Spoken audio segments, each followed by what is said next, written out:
this is probably the most diverse book written so far. And I mean, it does have the histories. Obviously, it has all the histories of great powers that you'll know about, Persian Empire or China or the Mongols, the Zulus, and so on, the Incas. But it also has lots of places that aren't enormously important, but are interesting. Like, for example, Albania, the Maya, the Palmares slave kingdom of Brazil, and smaller places, Tibet, Cambodia, Hawaii, Haiti.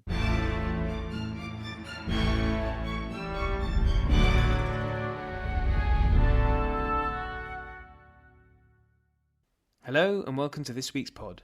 My name is Oliver Webb-Carter and I'm the editor of Aspects of History and your host. Today I'm speaking with Simon Sebag Montefiore. He's a distinguished historian and he's written fantastic histories such as Catherine the Great and Potemkin, Stalin, the Romanovs, as well as a quite brilliant biography of Jerusalem. He's one of Britain, if not the world's, most distinguished historians, and that's rather handy because his new book is a history of the world. It's called The World, A Family History. And the word family is key here. Simon has written this history through a familial lens. And so we get Alexander the Great's family, the Agiads. We get the Persian Achaemenids, the Habsburgs, Stuarts, Mohammeds or Hashemites. We get Genghis Khan and his family, Ottoman families, Hawaiian families, Zulus, Ghanaian and Inca, Aztec and Maya. And the thing is, it's written in such a way that I've raced through it. It's a wonderful book, and whilst reading, I can almost feel my brain filling with knowledge. In our chat, we cover all sorts. We both look at his writing the book as an overview, but also drill into a few more detailed areas, such as conspiracy theories behind the deaths of Alexander the Great and JFK, Iranian history of the 20th century and today, and Russian history, with the latest news of the Russians having looted the body of Prince Potemkin, the lover and chief minister of Catherine the Great. I've put links to both Simon and my Twitter accounts on the show notes. I recently added the trial of all time, that of Alexander the Great, who was charged with war crimes. So I've put a link in there too. And you can find out the verdict in that story. If you can, please do subscribe, but I'll hand you over to my chat with Simon Sebag Montefiore.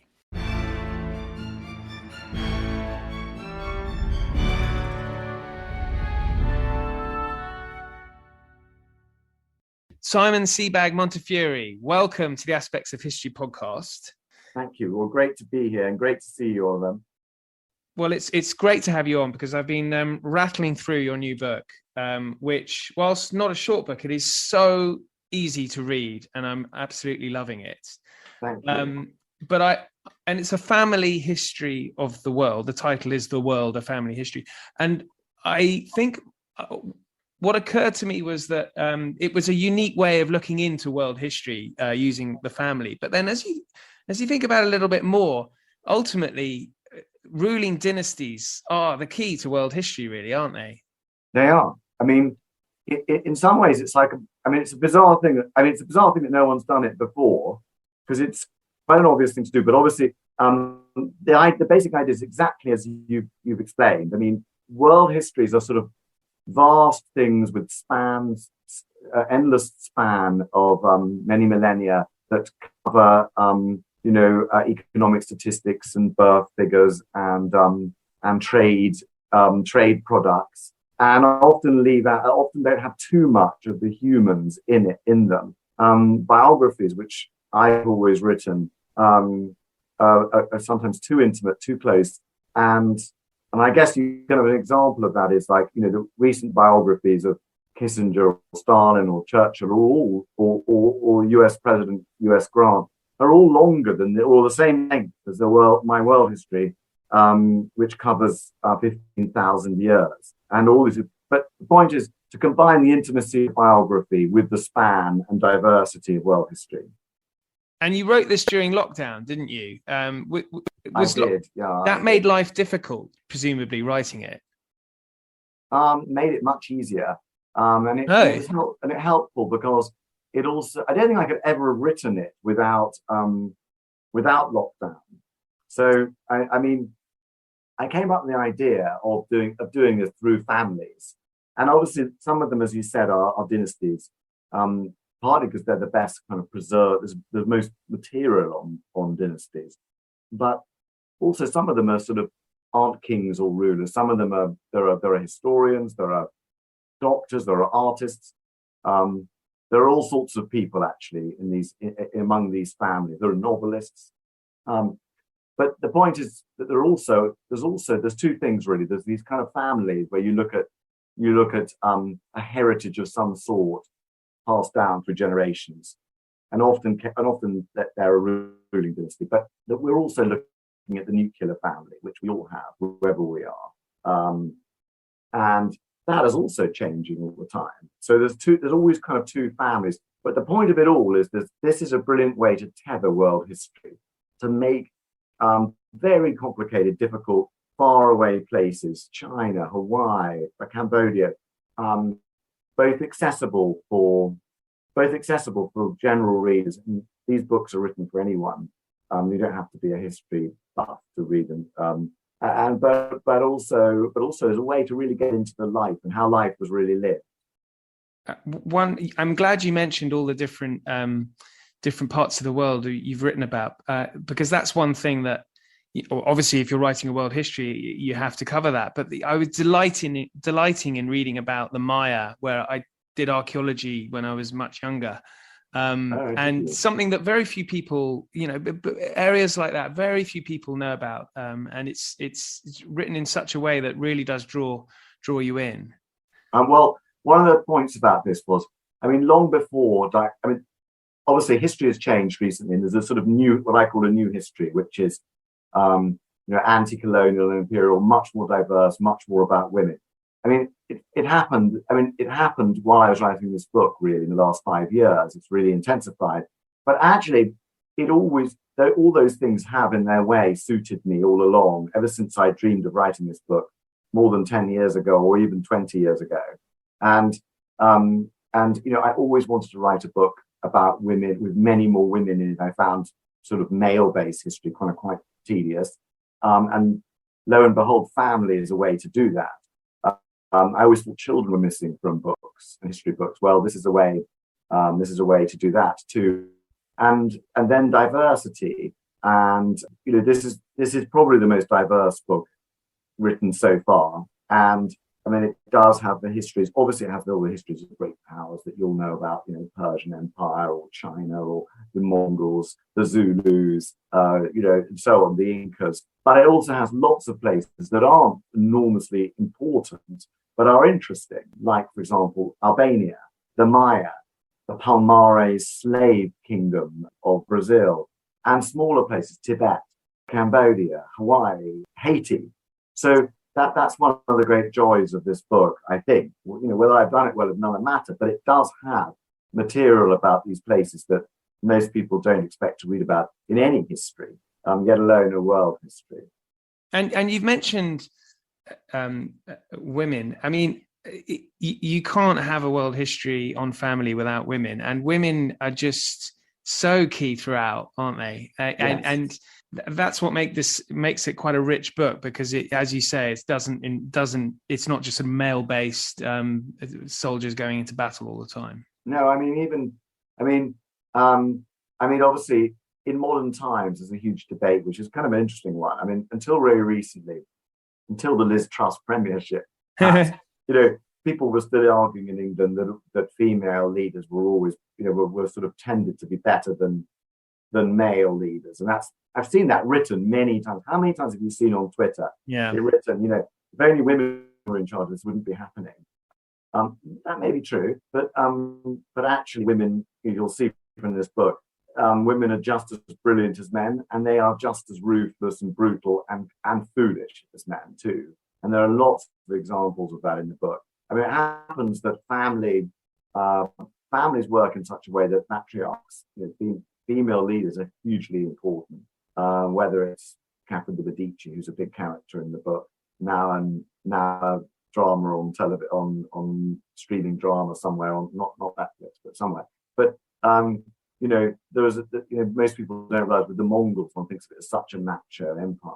But you have people like Saul Kuktani, who really dominated the Mongol Empire, for 20, 30 years and was the most powerful woman in the world ever, probably, until there's a president of the United States or a president of Russia who's a woman, probably, or China, neither of which seems to be happening quite yet.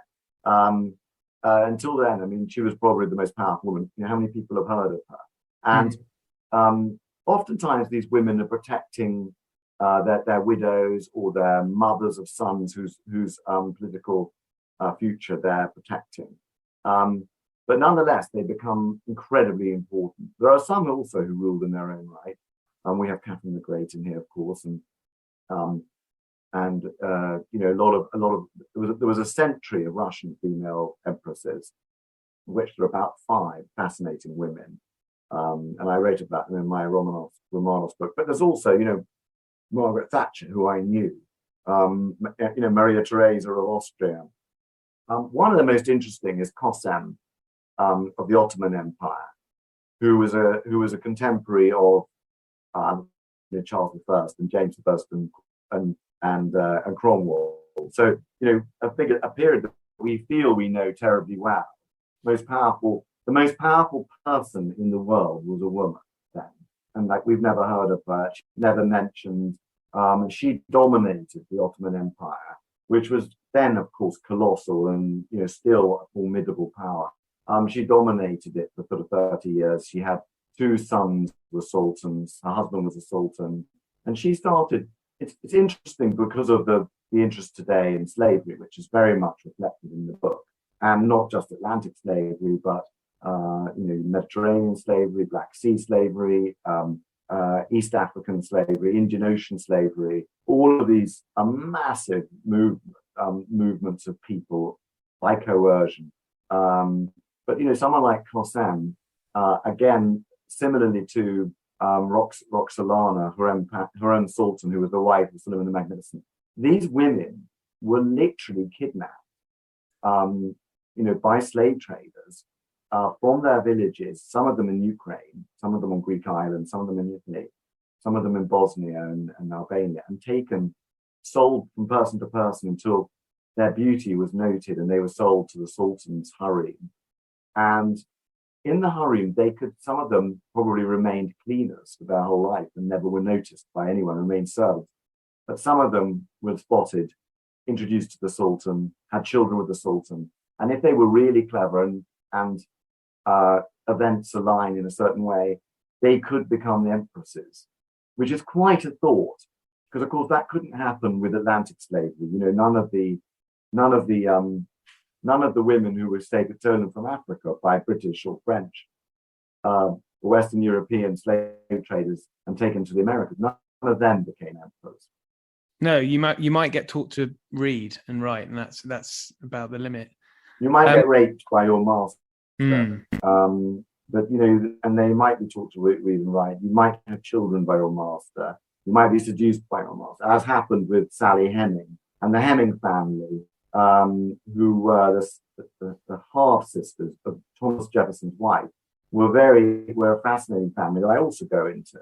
And so some of the families are far from ruling families in this book. Some of them were enslaved families, but she became the lover of Thomas Jefferson when he was president and before. It started when he was ambassador, and she was a woman of color who, as I said, was the half sister, the enslaved half sister of Mrs. Jefferson, which is quite an extraordinary thought, which tells you a lot about colonial plantation society in America, which is just a fascinating subject, which we go into in the book. And one thing that I was thinking when reading was that, do you think it's worth changing? There's this sort of great man theory, isn't there? But do you think now that should really be redefined as a really kind of great family theory? You get a lot of huge empires built off the back of strong families. I mean, maybe not stable, but strong. Yeah. Well, they often ask, I mean, the interesting thing is all of this is about stability. I mean, a large part of human enterprise, by which I mean creation of societies, creation of kingdoms, the creation of dynasties and democracies, is a quest for stability in a crazy, unpredictable world, isn't it? I mean, it's not that people don't also have a sort of craving for selfishness, a tendency towards selfishness and self-destruction as well. But a large part of human energy is spent on the quest for stability, and dynasties provide that. But dynasties also have their own conundrums and contradictions. But you're right. I like your idea, and of course I embrace it, because that's one of the concepts of this book. But you're also right. They create grave instability too, because it's great when you have talented people, but the trade-off is with continuity is that you often don't have particularly brilliant people taking power, and that then the thing can fall apart. Or you have systems like the Ottomans, the Chinese, even to a certain extent the Chinese Empire, but certainly the Mongol Empire and the Turkic empires, where rulers have lots of children with lots of women, and the idea is that the toughest and most talented will kind of kill all the others, two more throne, they used to say, and kill all the others, and therefore be another effective ruler for a long time. And that also did work. But the trade-off is when, however talented the person that comes out of those wars, the wars themselves destroy the kingdom, and that's of course what happens to many of them. So, related to that, I just wanted to delve into one particular, two particular killings that I detected in your narrative, that you might have a suspicion that Alexander was involved in the killing of his father, Philip II. And then fast forwarding again to the 2,500 years, JFK, who you think probably was killed by Lee Harvey Oswald. Yeah, I mean, you can never be sure of these things, and neither of them will we ever know any more than we know now. That's the likelihood. I mean, I put probably because one of the big things about history, I think, is that recognizing how little we know about people. I mean, we all know people in our own lives who we thought we knew, and then we turned out we didn't. To some extent. When top politicians or rock stars or royalty or anyone sort of who's just vaguely famous now, that what you read about them online and Twitter and in the newspapers is probably kind of 50% correct, maybe less. Yeah, if that. And so you realize that when you look back hundreds of years, thousands of years, what you actually know is obviously, you have to recognize that you don't know that much, and that you could be wrong about a lot of things. And these are just examples where, for example, Alexander had the most to gain, and he was most threatened by Philip's new changes, new wife, new children, all these sort of things. So it is likely that Alexander had assassinated him possibly with the help of his mother Olympias, but equally, these Macedonian courts were incredibly messy, and the sexual politics of these courts was much more messy than politics today, because you not only had an absolute monarch, you had a group of all sort of he was first among equals, amongst a group of sort of families that were all interconnected with very macho, ambitious generals. And then you had his sort of many wives and many children with those many wives. And then you had a whole gay life, what we now call the gay life, which they just thought of as normal, which was he had a whole lot of male lovers. And all those Macedonian kings were constantly in danger of being assassinated by a disgruntled male lover as well. And that could easily have happened in this case, because the assassin was a disgruntled male lover. And so he could just have been a jealous guy, and then you come to JFK, and again, from what we know, it was a single killer. All one would say about that, just looking at it, is like, it's a hell of a lucky shot. I mean, it was a hell of a good shot if you think about it. If you think about if Lee Harvey was the only assassin, an astonishingly successful. I can't remember how many shots there were actually fired, but it's, I mean, by an assassin's go, he was pretty successful, wasn't he? So that's the only that's the only sort of thing that makes one slightly suspicious, is that, what chance do you have of one shooter, getting the president, and you've got him twice in the throat and in the head? Anyway, but we'll never know now. No, but I'm so glad that that's in there, because it's an important part. Yeah, now, definitely. Reading through the book, it seems that there's one family that is still in power today and could therefore be argued as the most successful, and that being the Hashemites. Which do you think is? I mean, it's probably difficult to name one most successful family. No, the Muhammad family. The family of the Prophet Muhammad, is definitely the most powerful and the most successful ruling family of all time, because today they still rule in Jordan, which is not a very impressive kingdom, but they did rule. They were kind of, when they ruled, they started off just ruling a small area in the sort of in the 6th century. The late 6th century, they started off as a clan just ruling Mecca, and then of course, out of that family, the Quraysh tribe, came the Prophet Muhammad himself. He created a state. He was a military and theocratic. He was a military theocrat. I mean, he created a state, which one so often doesn't realize unless one sort of reads up the history.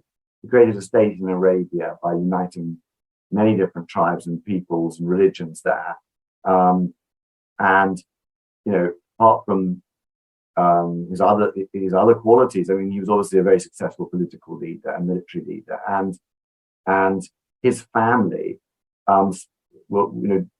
produced one of the greatest empire of its day, which was the Arab Empire, starting really to just after his death in the 630s, and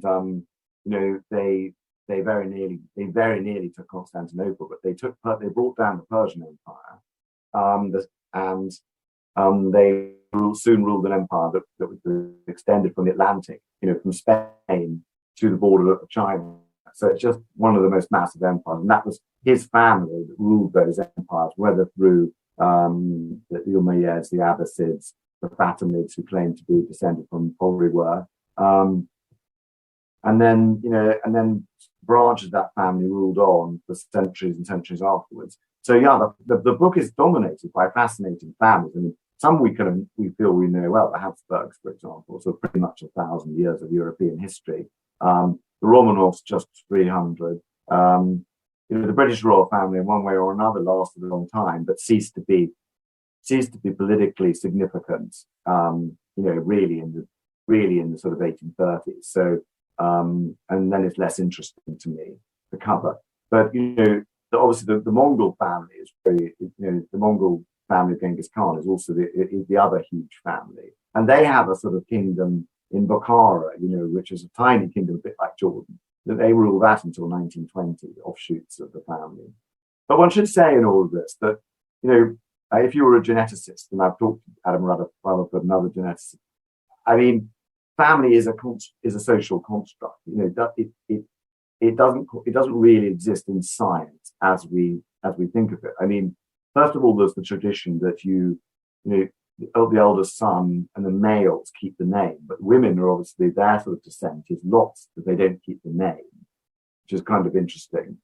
And virtually all sort of royal descent goes with the male first, prioritized, and then if there's no male one, by the female. But so the very concept of family is a sort of political construct anyway, really designed to keep property together, to pass on power and property. And of course, the way genetics works. I mean, the whole of Asia is tens of millions of people in Asia are descended from Genghis Khan himself, who on his conquests had the pick of women as he went.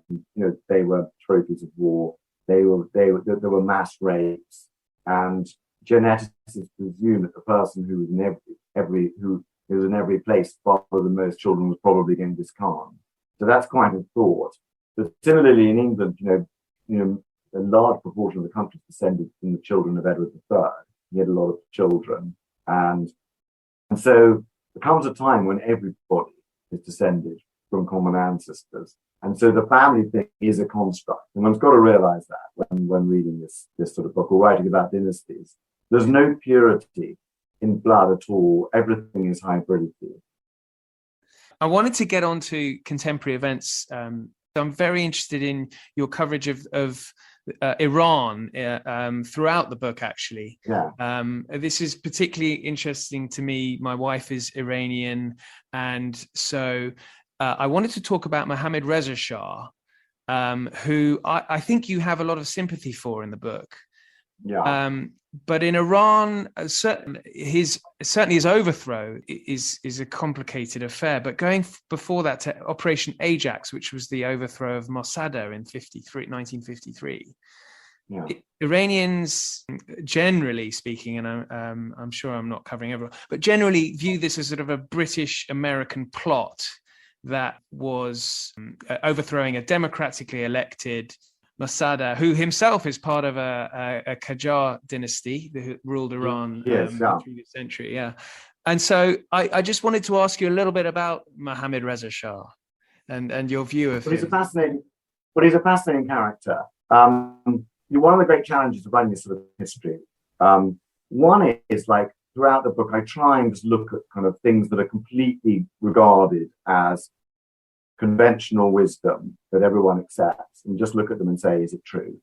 I mean, for example, the Middle East. It's kind of every single history book, and the history books keep reappearing of things saying that Britain and France appallingly mishandled the Middle East and were to blame for everything that happened there. But obviously in the world history, you look at it and you say, actually, the Ottomans ruled it for over 300 years. They must, one has to look at what happened in the Ottoman Empire to understand the present Middle East. And it's certainly true, as I know from my studying Jerusalem carefully, that the Ottoman Empire in the Middle East was appallingly mismanaged for centuries, and that the Ottomans really lost interest in, improving their empire after 100 years. And then it became an enormously mismanaged empire that really kind of hollowed out the society in the Arab world. And has to be one of the factors that are to blame, or contributing factor to the state of the Arab world today. So all the time I'm looking at these things, just trying to step back and look. That's the whole point of world history. And also for being a sort of historian who doesn't want to accept, as I said, conventional wisdoms without any kind of analysis and just accept it. Now, Iran is a classic example. I mean, the other thing that this book does everywhere is just tries to challenge those things and tries to avoid what I call sequencism, which is sort of teleology, meaning that because someone was overthrown, you kind of write their whole history as if they were already a failure. I mean, another classic example is Napoleon III, who for over 20 years was probably the most successful statesman in Europe. And yet, because he was overthrown through a series of appalling decisions after 22 years in power, he's always written about as a kind of doomed joke. And, and so one has to look at these things. I mean, another example is Darius III, who fought Alexander, Darius that fought Alexander, who again is always regarded as a disaster, but actually had been a very successful, if you look at his career, and his early rule, he'd stabilized the Persian Empire and had a very successful military career as a commander beforehand. And if Alexander hadn't come along, the likelihood is that he would have restabilized the Persian Empire, which could have lasted indefinitely. So all along, I'm just trying to avoid writing things backwards. So with Reza Shah, the Shah, first of all, Operation Ajax and the coup against Mossadegh. It's clear, I've read everything about that that's been written in English. And it's just always been clear to me that this is there's an interesting thing going on I mean, obviously, it fitted so many people well to all that for the nationalists and anti-Shah. It fitted brilliantly to say that this was always a British and American coup, and he was just put there as a puppet, even though his actions in his rule kind of show that wasn't really likely to be true. But also, obviously, for the Americans, it was an exciting. The CIA was a brilliant story to tell because it showed that it added to their mystique of incredible power. This is not to deny for a second that the Shah was ultimately a catastrophic failed ruler and an autocrat who had a huge secret police that was responsible for torturing dissidents and so on and so forth. But so in the coup, when you look at it closely, even when you look at the story of Kim Roosevelt, for example, I mean, in his own story, it turns out he never spent any of the money he was given. And he spent a tiny amount of the huge sum he was given to launch a coup in Iran. And he himself says he just gave the rest, he didn't use it. So, and you only have to look at what was happening in the regime, the Mossadegh regime, to see that the Mossadegh coalition was falling apart. And I specify in the book how that worked. There were the Ayatollahs, there was a communist party, there were different. He put together a sort of coalition, and the more power he needed to amass, the more he offended different parts of it, which is what happens in politics everywhere, of course. And so again, it's something we'll probably never know.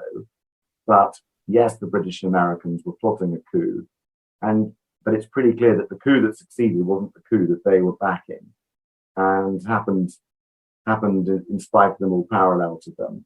And I know that there are lots of the intelligence officers in their 80s keep coming forward to say they arranged it, and that's all very exciting. And there are people make films about this, but actually, these are just old men. The actual proof is lacking, and we probably won't know who exactly contributed to destabilize Mossadegh, except to say that there are many parts of the Iranian society that were turning against Mossadegh by the time he was overthrown, and that, of course, yes, the British and the Americans contributed to it.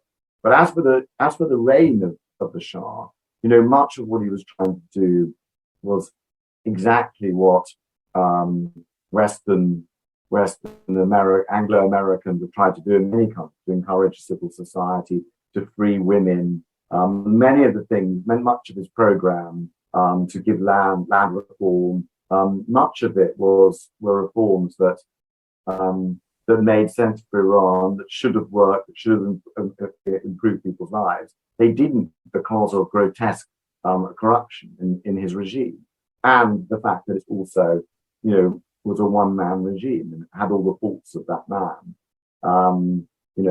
But actually, he was clearly a bit like Napoleon, but he was clearly a highly skilled, highly paranoid statesman who failed to deliver. And yes, he became absolutely hated, and failed to stabilize his regime, failed to broaden it, and was therefore overthrown in what has to be described as a hugely popular revolution. What came after was catastrophic, a million times worse.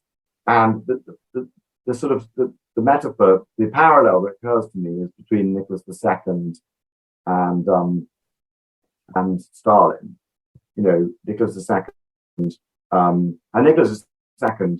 I don't mean Nicholas II was a talented ruler. He really had no talent at all. The Shah was an extremely gifted statesman who dominated the Middle East for 20 years, which is quite something to do. Nicholas II was really an appallingly foolish ruler.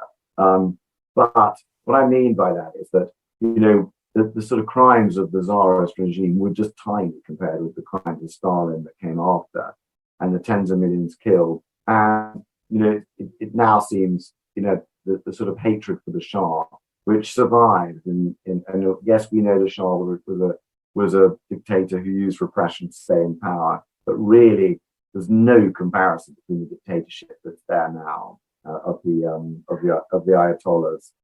And And, I mean, it's one of the most repressive regimes. And the strange thing about the Iran regime today is that it's a dictatorship. It's really like a sort of hereditary monarchy, a hereditary autocracy, except it's not hereditary, it's appointed by a tiny group of people. And there have only been two dictators since 1979, Khomeini and Khomeini. They will do anything to stay in power. An extremely brutal regime, as you can see today, what's happening today. But I'm fascinated with Iran and Persia. And it's a huge part of the book is devoted to Persia. We've seen with Mahsa Amini's demonstrations today. Yeah, that's happening as we speak, I think. Yes, it is. Yeah, it is. And it's and hopefully they will bring down a regime which I mean, it's impossible to quantify these things by the number of people killed or tortured or whatever. And they're willing to kill as many as it takes, aren't they? But they're willing to do anything. And they have an absolute, I mean, these governments, these regimes, as we're seeing also in Putin's Russia, are very hard to overthrow. Very hard to overthrow these regimes when they have these massive security apparatuses. And to go back to Nicholas II, he won the 1905 revolution, didn't fall then because he had the Guards regiments of the army, which were the elite regiments that were completely loyal to the Romanov regime and had been created as a Praetorian Guard by Peter the Great. And the reason why 1917 worked and he did the fall was because he'd lost virtually the entire Guards regiments in the Brusilov offensive in 1916, and he didn't have a reliable army anymore. So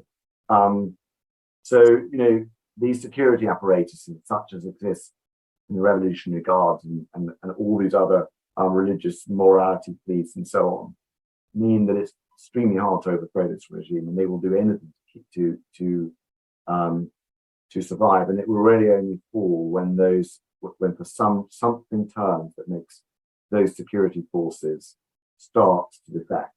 But I mean, the days are numbered of this regime. I mean, even if it may last many years more. But we've now seen that there really is there are deep fissures within it, and it's one of the most evil regimes in the world. So it's going to be a wonderful thing when it falls. It certainly will be. Another regime, which again we've got a lot of news happening today, and you've just mentioned to me, the Russians have stolen the body of Potemkin, who was the subject of your first history book. Is that right? Yes, it was. Yeah, Catherine the Great and Potemkin. And I went to Kherson, which is where his tomb was.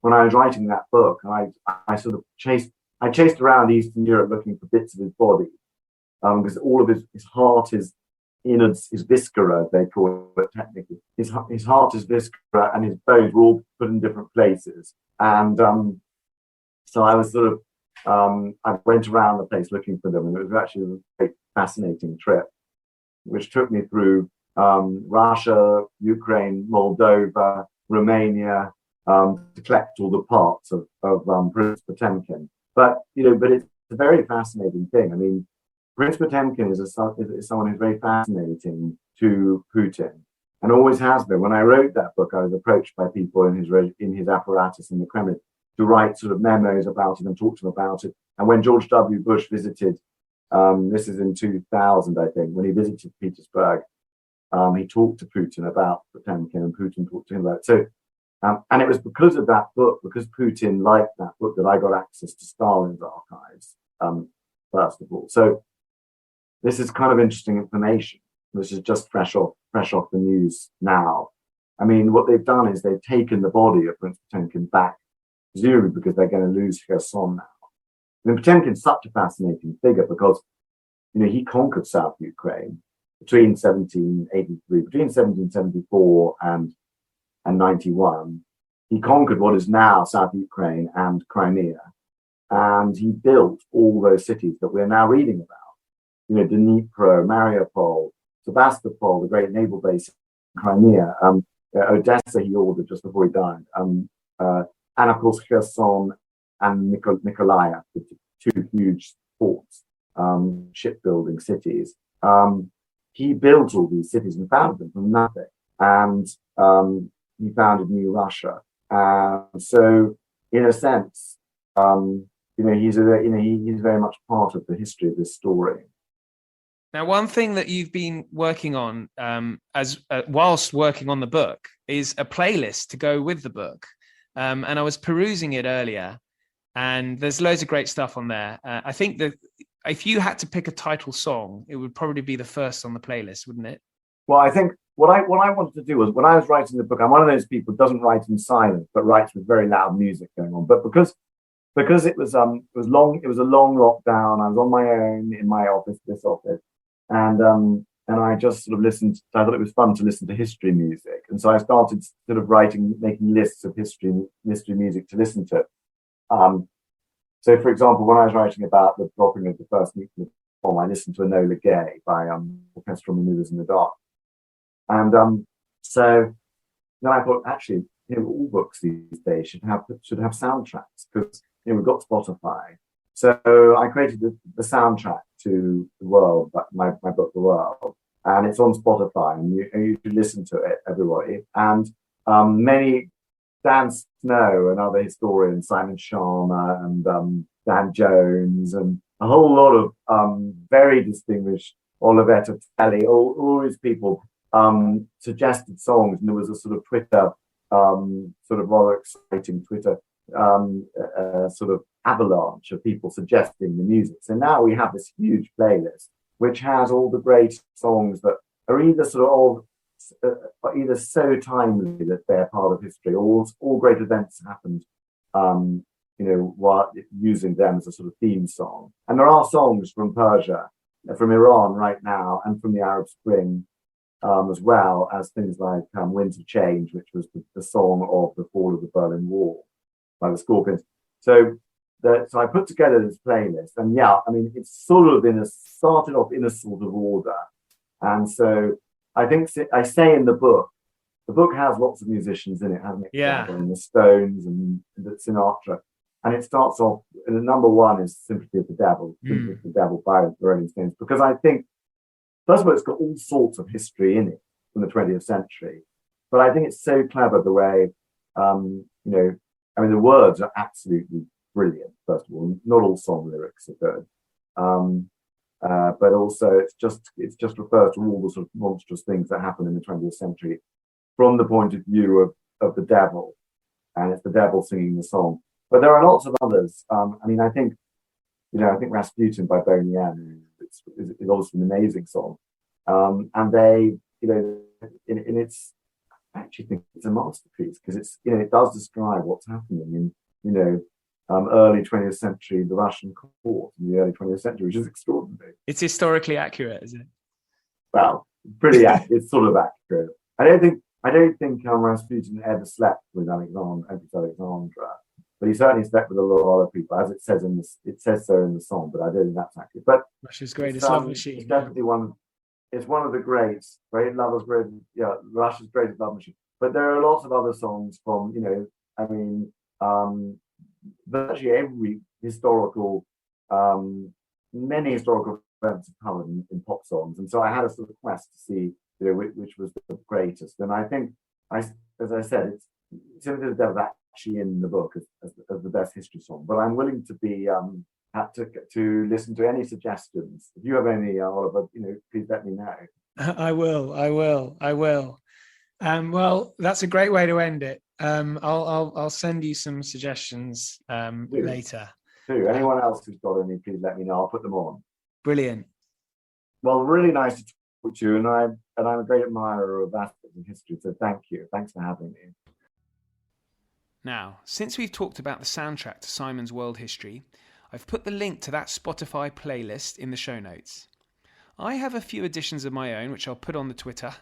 Crusader by Krista Berg, About the Attack on Jerusalem by Richard the Lionheart, Straight to the Man by the Stone Roses, a song from their second and final album about British colonialism, and Hail to the Thief by Radiohead, about George W. Bush's electoral victory of 2000.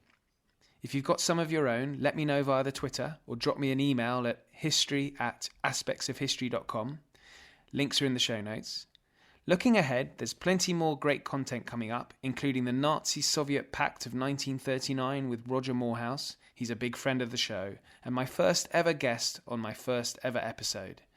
The paratroopers during the World War II with Newsnight presenter Mark Urban, and US Marines in the Pacific with Saul David, as well as much, much more. So I do hope you can join me, and please do subscribe. Thank you, and good night.